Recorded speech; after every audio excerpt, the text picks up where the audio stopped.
You're watching The Experience, Comic Culture and Sales, streaming live daily to Facebook, YouTube, Twitch, and Twitter. What's up, everybody? It's Valentine's Day. I feel like I've been hit by a bus. We can't hear Jay, although maybe he got it fixed now. Dan overworked, except to realize, and he sent me all the covers for the books, only to realize that I don't have his Dropbox on this computer, so I couldn't actually use the photos he sent me. And then, Dan claimed there'd be people waiting, and I voted that they have better things to do on Valentine's Day, and then I remembered who our friends are. I'm here too. Don't feel bad. This is In Stores This Week.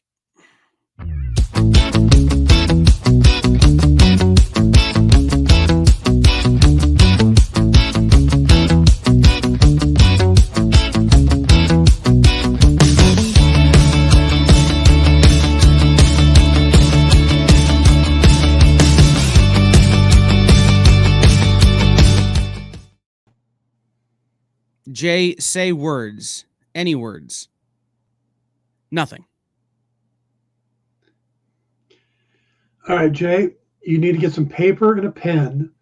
And when we go to you, you're going to hold up what your review is. Mostly it's just going to say, it's not that bad. I don't know why all of a sudden your stuff's not working. It was literally working before Dan's show. Go back to whatever that configuration was. I love how he's answering verbally, but none of us can hear him. It's like the world's worst lip reading. Seagulls go away. It's bad. So, welcome into In Stores This Week, where we talk about books that are in stores this week. And ironically, I think my left earphone just went out. So now I feel all look, I already feel awful, but now I feel uneven and awful. Like, this is going to be a bad day, man. This is turning out to be quite a show, ain't it? Yes. Is there a mute on your headset? Did you press a button you shouldn't have pressed? No, didn't help. No. Did you plug the power bar into itself? That was always my favorite. Jay's reviews will be delivered via interpretive dance. I think he should do all that. Right, last try, dude. Go out and come back in on Firefox. Try that. See if that doesn't help. Dan, I missed your entire show today because you were spoiling McSpoilface. No, I wasn't. You talked about the trailers. Yeah. From the Super Bowl. Yeah, I didn't see him. Okay. I got up and walked out of the room. Although I did know that because the internet, Michael Keaton and Michael Keaton's Batmobile. That's all I know. Yes, and we know he's Batman, but we don't know he's Bruce Wayne. I've never been more sold on a movie based on a car and a close-up. Oh, and the Batwing's back too. Well, look, I saw the screenshot of the car and I saw the close-up of his head. And I was like, okay, I'm going to see this movie now. I've never been so sold on something so insignificant. What sold me on it was we see the Batwing firing rockets at General Zod. It's true. If that movie doesn't feature shark repellent, they have missed the trick. What up, yes. Thomas Bishop, Jeff Wedding, Edward Von Bissenstein, and Backwoods Collector? This is In Stores This Week, where we talk about books that are in stores this week. We're vamping because the third member of our team, Jay, is currently Amish and is trying to get his stuff figured out as to why his microphone is not working. So when did Kyle get promoted to creative director? I want to protest the appointment. Brainy, that would have been November 2020. So we're stalling because we only have 9 books this week. Have we been on the air that long? You haven't. We launched in January 2021. Yeah, and I started doing Nick's show shortly after. Right. You were like March This show. Right. You were like March 2021. Yeah. And then Hey, we can hear Jay click. Can you hear me? no. Yay! Yes. My goodness. I can hear your mouse click. It's got to be something with Chrome then, because Just make sure your Chrome's up to date. yeah. Yeah, Chrome. I don't use Chrome at all anymore because I had nothing but problems when I started using that. Now I downloaded Firefox specifically for this. Yeah, it sometimes it's right. Ed's right, Jay. It was Jay. I just need to know Jay's symbol for fish people. Yeah, it's definitely this. We can hear you, Clem Fandango. I like it. Early, we do have a Cinescope book this week. I know that he likes it, and there are no fish people in it. All right, let's get started. We've stalled long enough. We'll start with Cherish number 4. Did we not read number 3? I don't remember it at all. I think we did. I just think it was a nothing book. Like I remember issue 1 and 2, and me making bad jokes about how this is just less satisfying. Jennifer Blood. And then I remember issue 3 being like, yeah, I'm done. See, I don't remember 3 because I remember the last thing I remember seeing was her being hit by a car and taken over a bridge.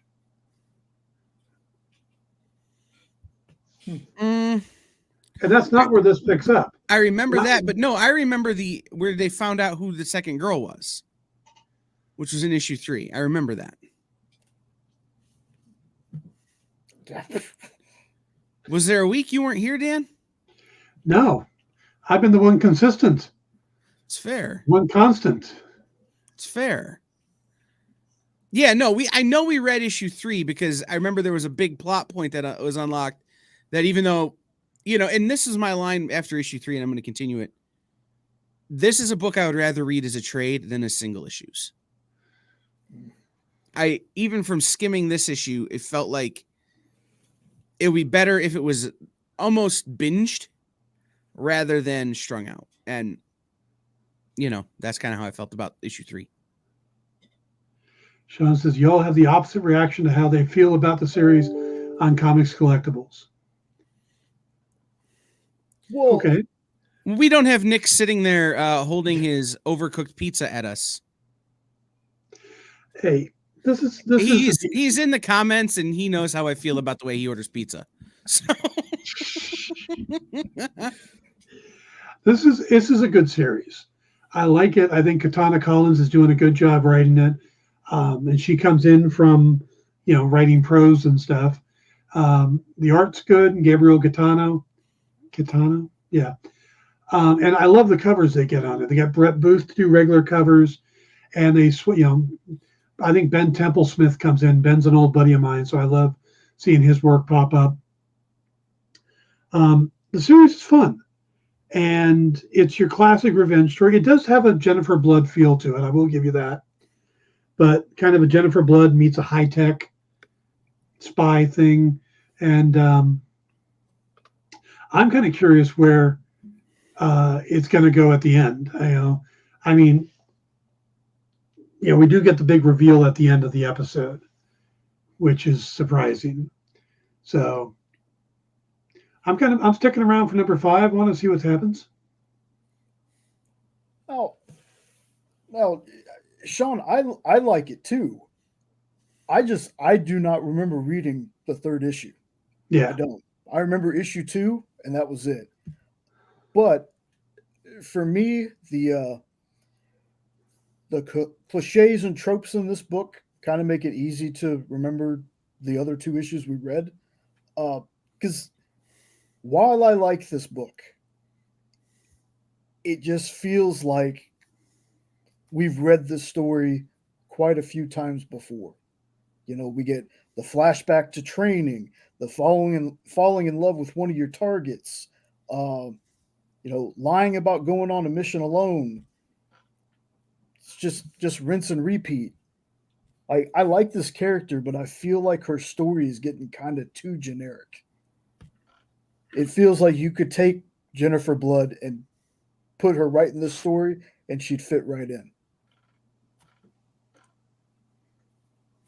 I do like it, but not this particular issue.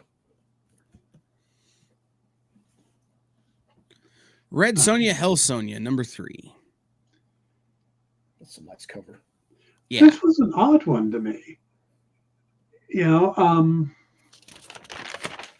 I didn't know we were going to get a montage of Hell Sonja's life because I guess I didn't really get that Hell Sonja was a fully established character. You thought they just spawned? I thought she was kind of like a demonic version, like a demonic copy of Red Sonja.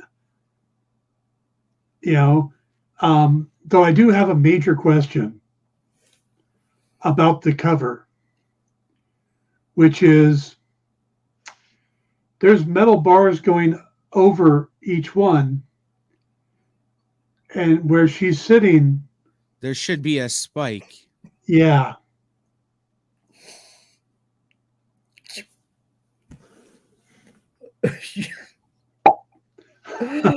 Wow.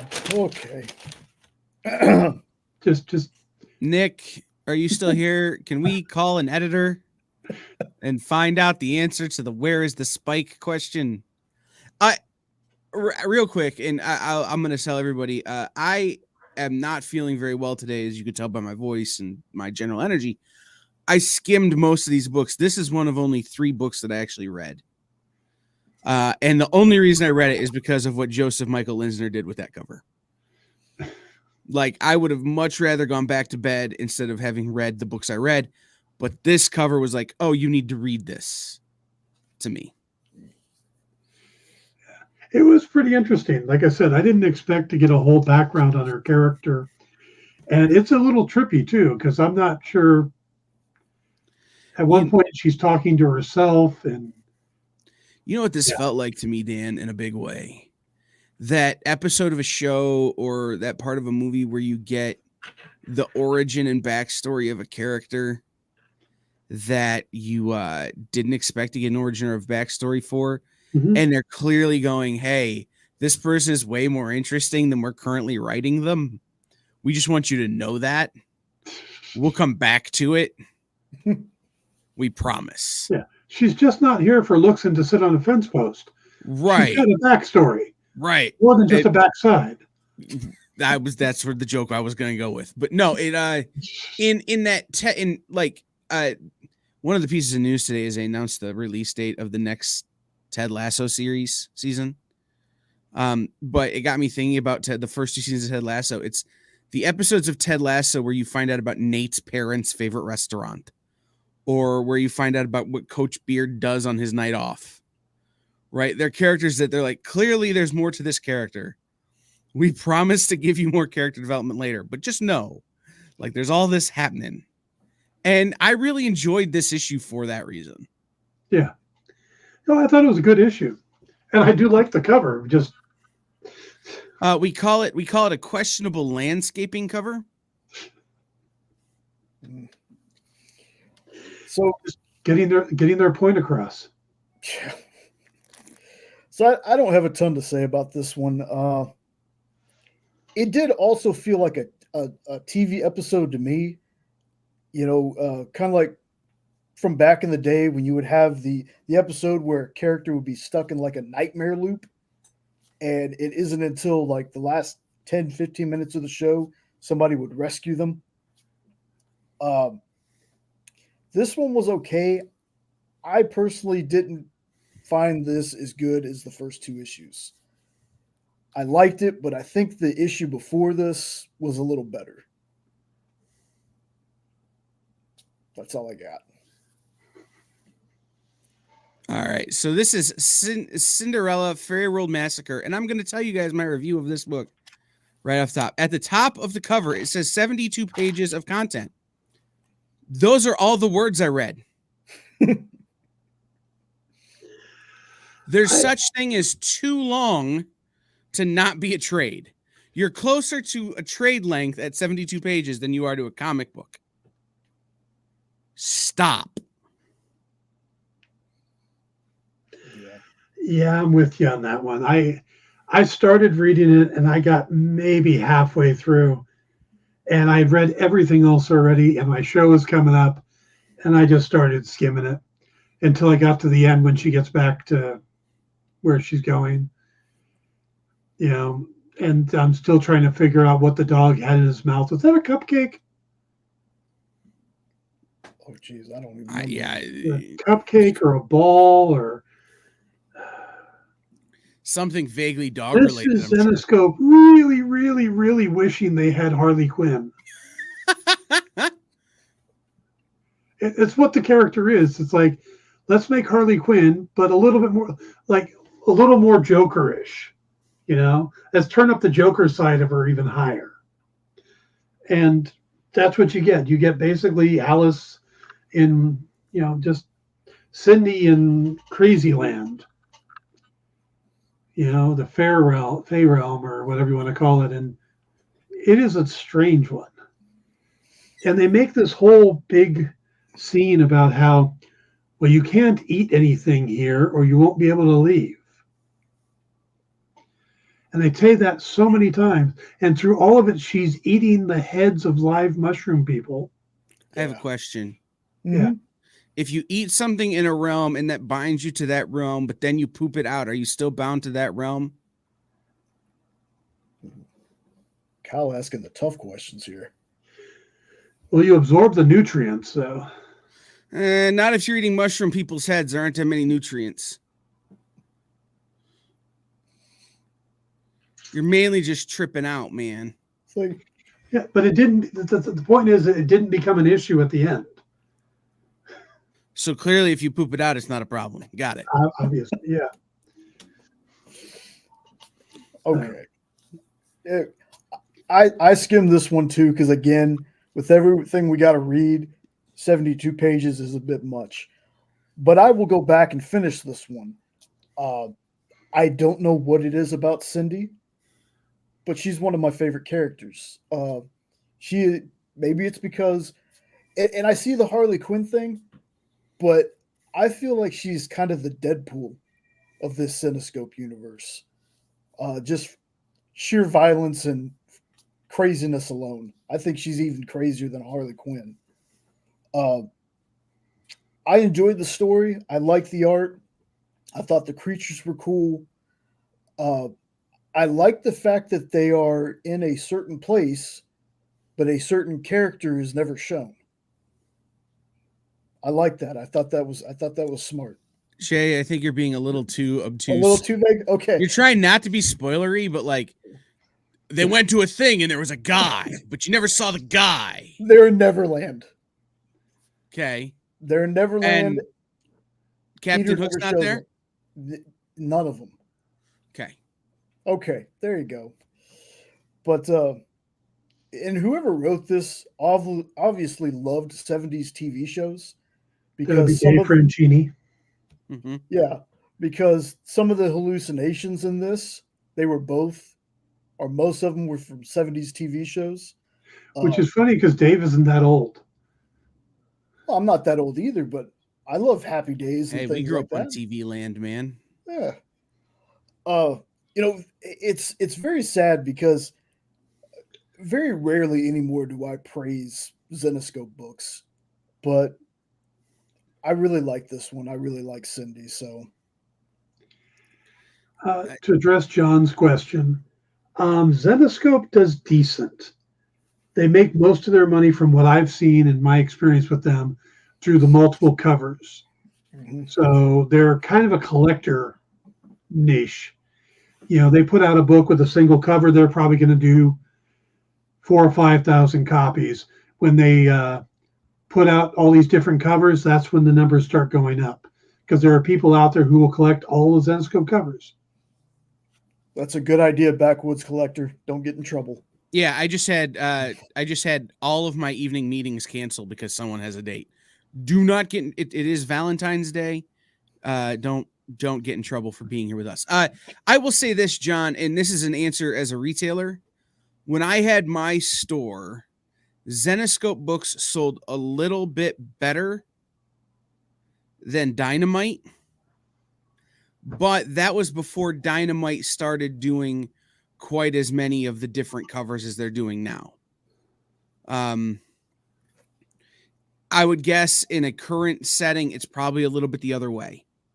I would guess Dynamite sells a little bit better than Zenescope in a store now, but mine, it was always like right here. And it was the cover collector market. So we always pushed Zenescope a little harder, only because Zenescope used to send us signed stuff all the time. So we always had giveaways for people who picked up new Zenescope books. So Also, with my experience with Zenescope, is that there's a large number of female collectors of Zenescope titles. Yep. Where I don't think Dynamite has that big of a female audience. yeah, that's true. I never thought about that.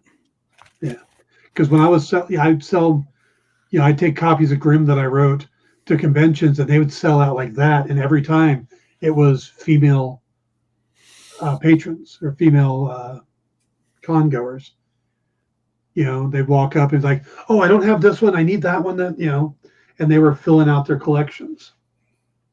Yeah, Backwoods Collector, that's the other thing, right? Is that I think these days less stores are carrying some of these companies than they used to.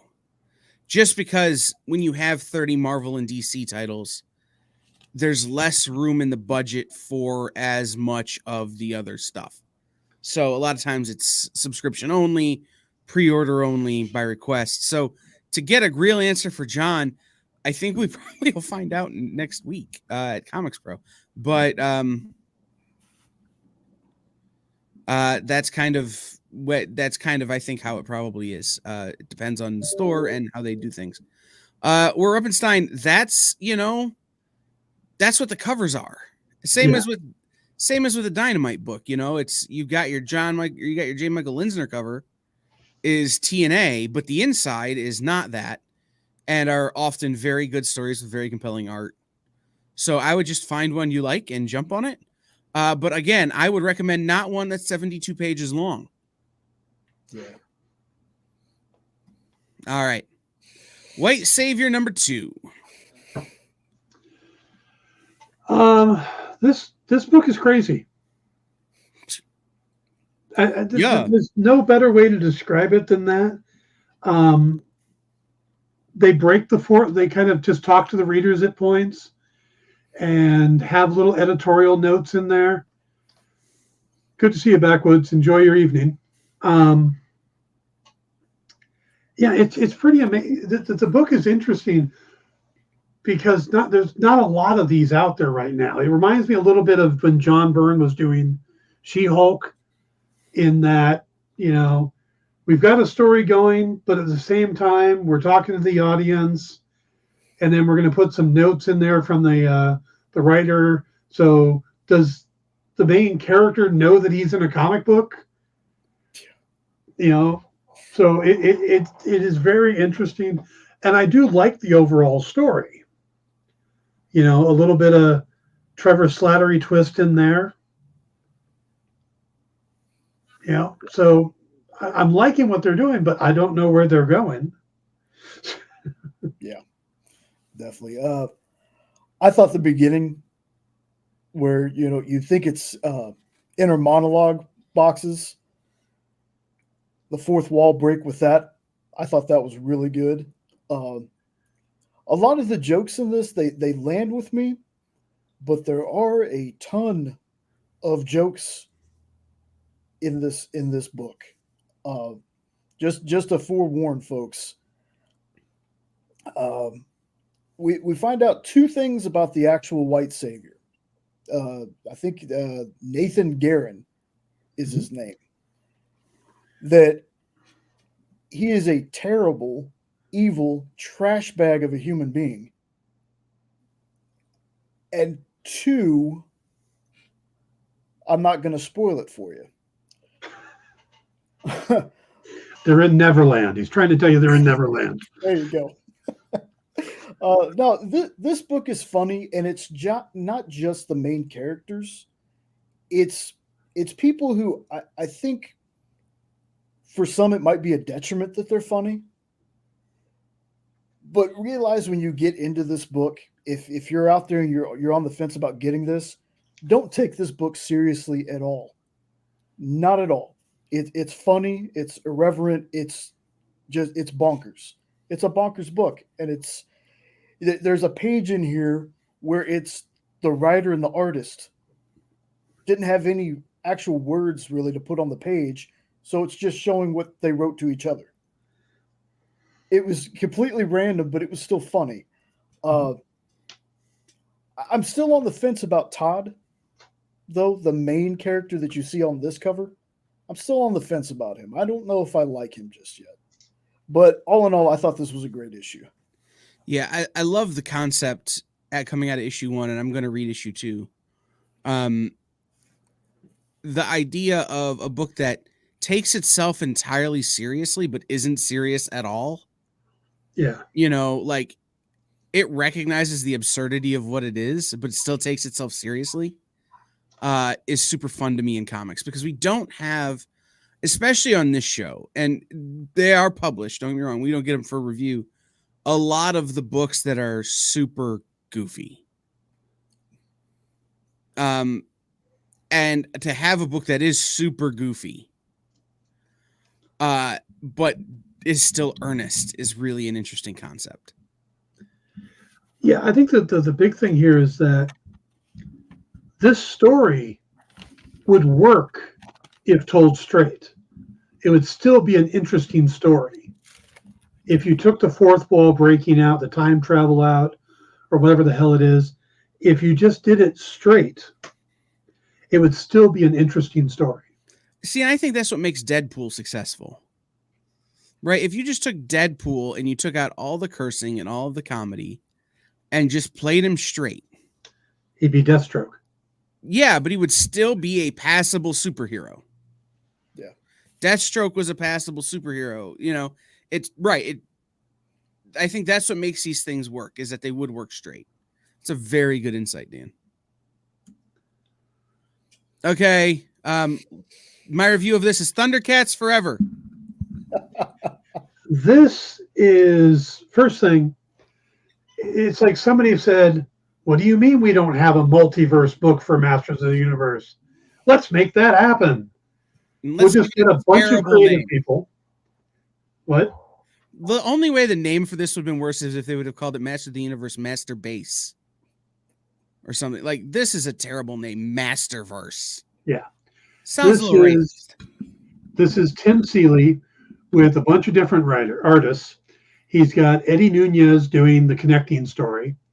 He's got Kelly Jones, who is fantastic, doing probably the best story in the book. And then he's got Sergio Aragonés doing What If Gru Had the Power of Grayskull. It's pretty much what it is.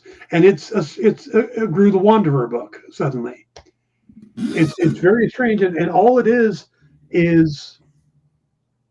two characters looking through the multiverse versions to decide if Adam is worthy of wielding the power of Grayskull. That's your premise. So we see two different versions, two different Earths, or two different Eternias, I guess it is, mm-hmm. with their own quirks and stuff. And of course, they're very different than, it's not just slightly different. It's not, something as simple as, Tila got the power, or Man-at-Arms got it, or something like that. It's big time changes. And like I said, the first story they give you with Kelly Jones art is really interesting. The art is gorgeous. The second one, there's nothing wrong with it, but it really is just a Gru the Wanderer story.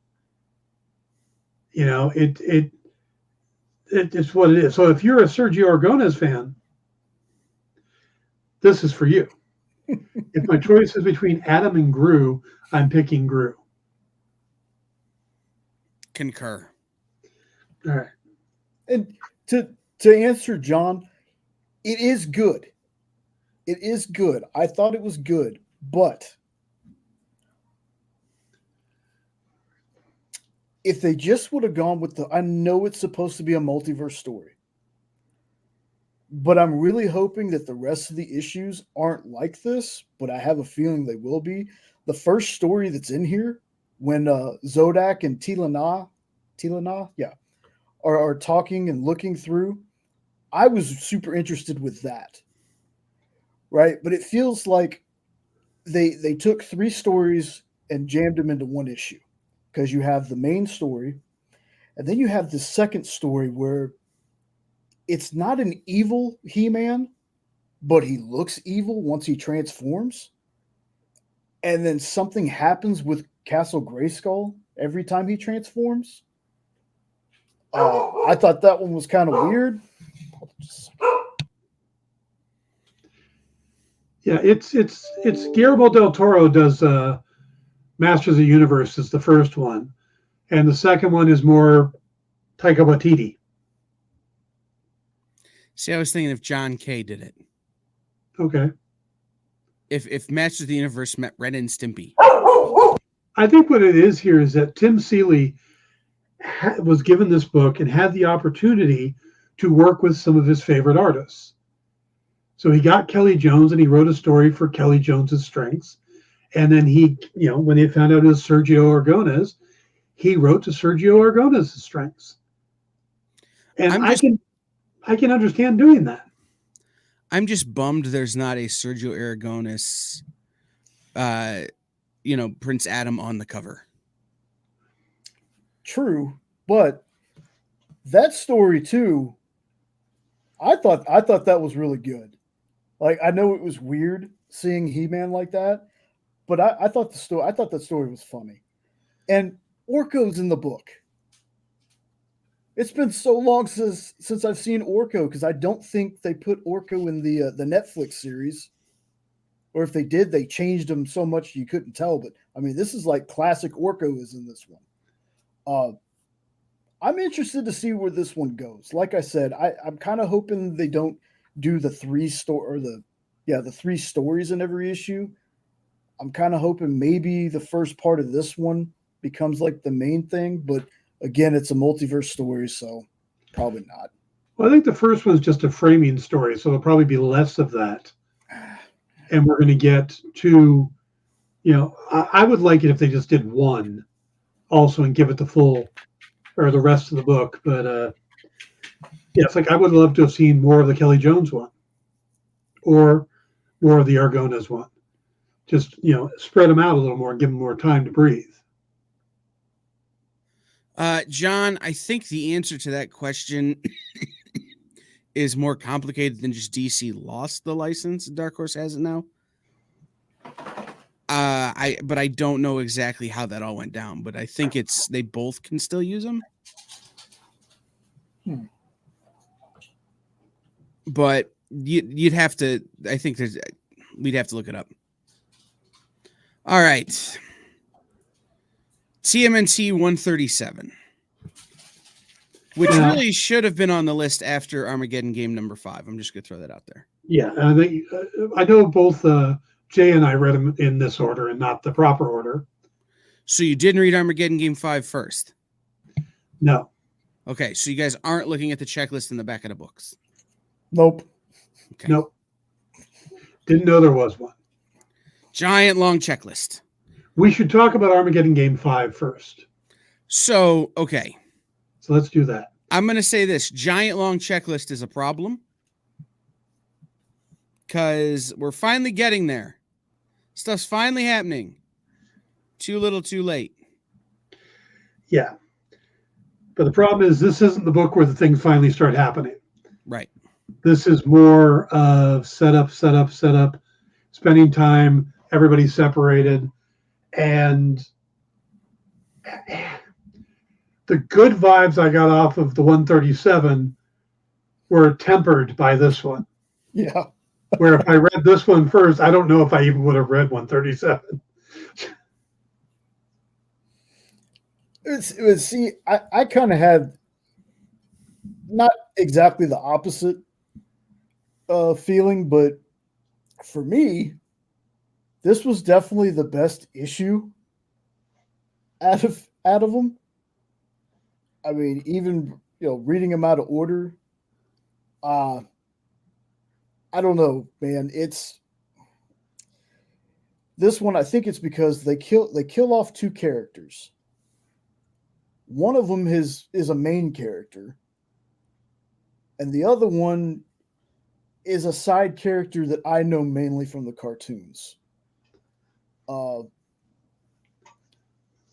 it finally feels. I guess I'm just combining the two of these things together, Mm-hmm.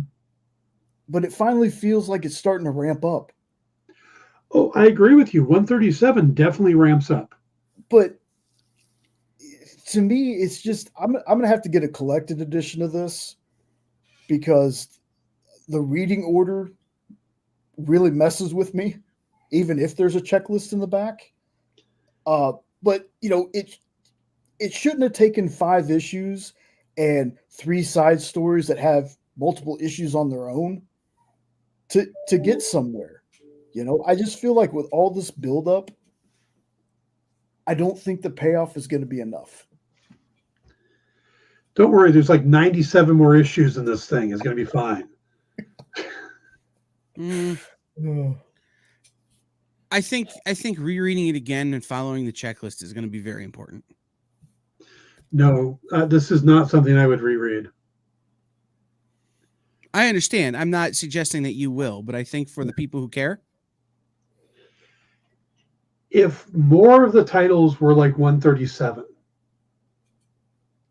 I would be in.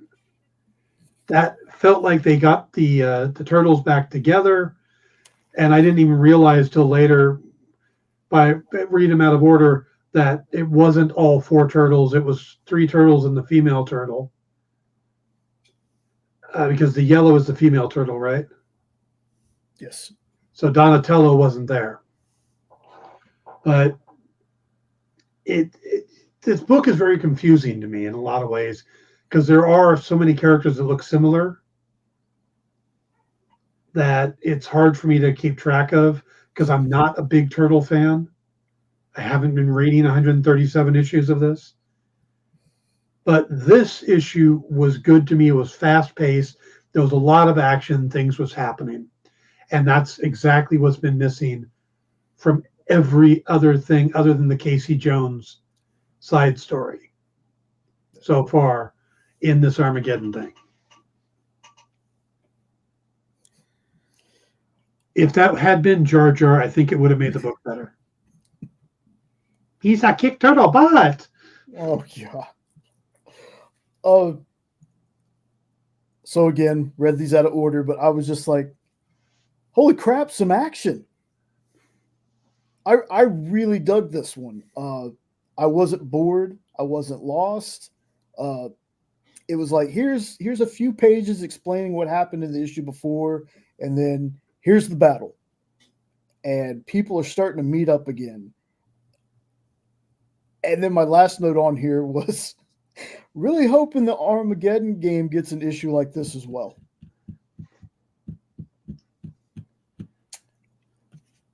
Like I said, this issue, I wish the whole thing would have been like this. Give us one issue where it's like the build up and then do something. But I really like this one. This was the best one outside of Casey Jones I think we've read so far. You got me wondering how many books left we have in the Armageddon game. About 6.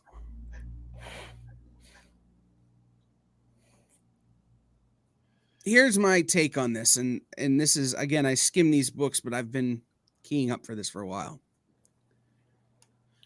Reading the books out of order is going to make it feel longer than it is. Having this many books in a series illustrates that it's exactly as long as it feels like it is. So you've messed up. That said, we've got enough happening in 137 to justify continuing to read, which is saying something. It would not shock me, and this is, I don't want to say it out loud, but I'm gonna. It wouldn't shock me that at the end of this, if TMNT doesn't go away for a minute. If at the end of this series, it's not just the new Eastman stuff, the new Last Ronin stuff. If they don't take a break on this main title for a minute. Just to kind of reset and reconfigure and figure out what they want to do. Because I don't think this has been a great representation. By the way, we're not just by following the checklist, they're releasing them out of order too. Maybe. Well, because 5 and according to the checklist, Armageddon Game 5, and then it's supposed to be Alliance's number 4, and then 137. Alliance's number 4 came out last week. Yeah, and I don't know. I don't know about that. Like I said, I've not been reading them based on the checklist.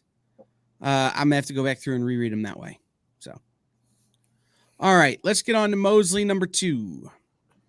Yeah, this book just keeps getting better. Agreed.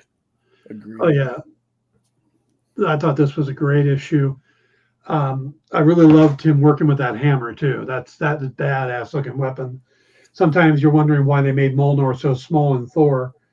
That's what a warhammer should look like. You know, and there's something cool about him running around in a janitor's costume, cleaning messes up. Yes. Yeah, but there's some nice twists and turns in it, and I thought this was a really good episode or issue. Same here. This book is so good. I've been on it since the first one. There's lots of action. It makes you question things like, is this how society would be if people could be upgraded? Are human upgrades in this book kind of alluding to not only drug addiction, but our ever-growing like reliance on technology? Maybe I'm just looking a little too deep into this. Maybe it's just an angry old guy and his war on technology. Maybe that's all it's supposed to be. But, you know, I'm really, really excited to see where this ends up going because, like I said, I thought after the first issue, when you get to that last page and he gets the powers, I was like, okay, where's the next one going to lead? And this one didn't let me down. He fights one of the gods. So, yeah, really awesome book. Really awesome so far. I just like that the hammer wasn't the weapon. Right. Like, there's a moment where you're like, oh, this is a much bigger thing than just a hammer. Even though, like, I really want the hammer. Yeah. It's hammer time.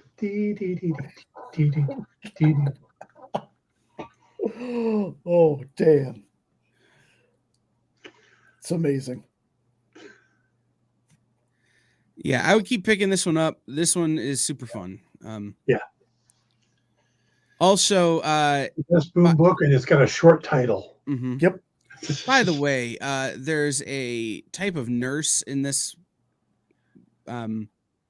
this issue that if you've ever had a sponge bath from a slightly cute nurse, you'd be real disappointed at the prospect of. You know, I've had a sponge bath from an ugly nurse, and it still wasn't bad. It's true. All right, Retroverse. Goodness, let me go ahead and get this out of the way. Okay, now we know why the main character is here and what happened, because this is an answers issue. I can see what Cullen's trying to do with this, but it just doesn't work for me. The gore and the body horror were literally the only things that were interesting to me, and they weren't even in this issue. except for when they show you parts of Casey's operation. This one's just not for me. Real quick, Ed, the one with the talking axe is called Barbaric. And that one is awesome.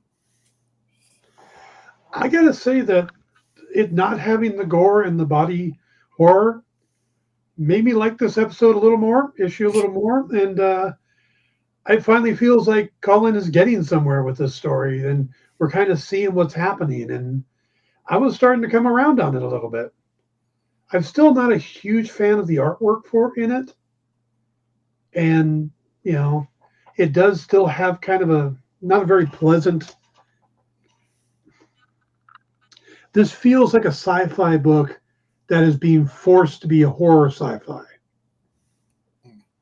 It's almost like he's putting the horror elements in there because it's what he does, but the story itself doesn't need any of that stuff. When we finally find out what's happening, it's a pretty interesting story. Where that other stuff is, the fact that it looked like the characters from was it They Live? Is that what it's from? Mm-hmm. The John Carpenter, yeah. Roddy Piper, John Carpenter movie. Yeah, but yeah, I was coming around on this one. I actually thought the explanations were pretty good, and it was getting interesting.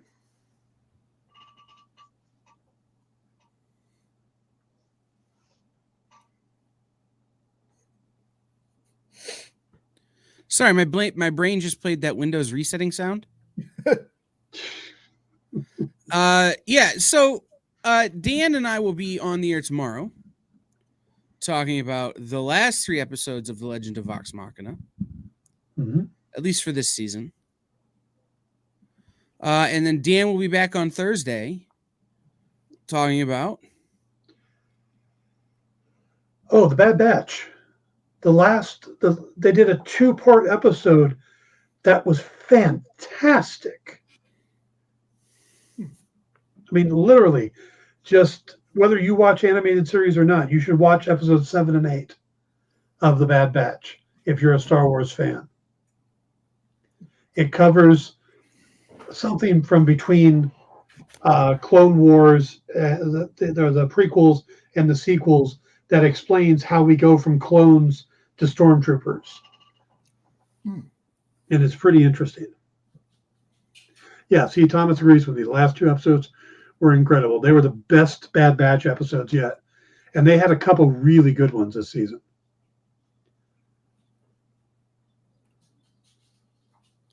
Ed, we'll talk about it once I've seen it. So, Jay, what's happening on Space Cadets this week? This is just an episode with Alfie and Bean. I think this is one where Jenna was sick. And they're just talking about stuff they've watched, like Interview with the Vampire, What We Do in the Shadows, Junji Ito's Maniac animated thing that's on Netflix. And again, just general random stuff that they talk about. Cool. As always, this show has been brought to you by Comic Shop Locator. Head over to comicshoplocator.com and type in the zip code of where you are. And it will tell you where there are comic shops nearby to you. I'm gone this weekend to a barbecue contest and next weekend to Comics Pro. And so I've been using Comic Shop Locator to find places to visit while I'm gone both weekends. Always call the shop first, make sure their information is correct and all of that. But comicshoplocator.com, been with us since day one. We appreciate you checking them out. Stay tuned for Minute to Skim It with the gang from Space Cadets. Mint Hunter is off this evening for Valentine's Day. And it looks like perhaps Country Roads is as well. But keep an eye, make sure you click the bell, hit subscribe so that you know when we go live, if those shows wind up happening or not. It would make it real easy. Thank you, John. I'm sure I will. I just need to get some more sleep. And we will catch everyone on the flip side. Thanks for tuning in.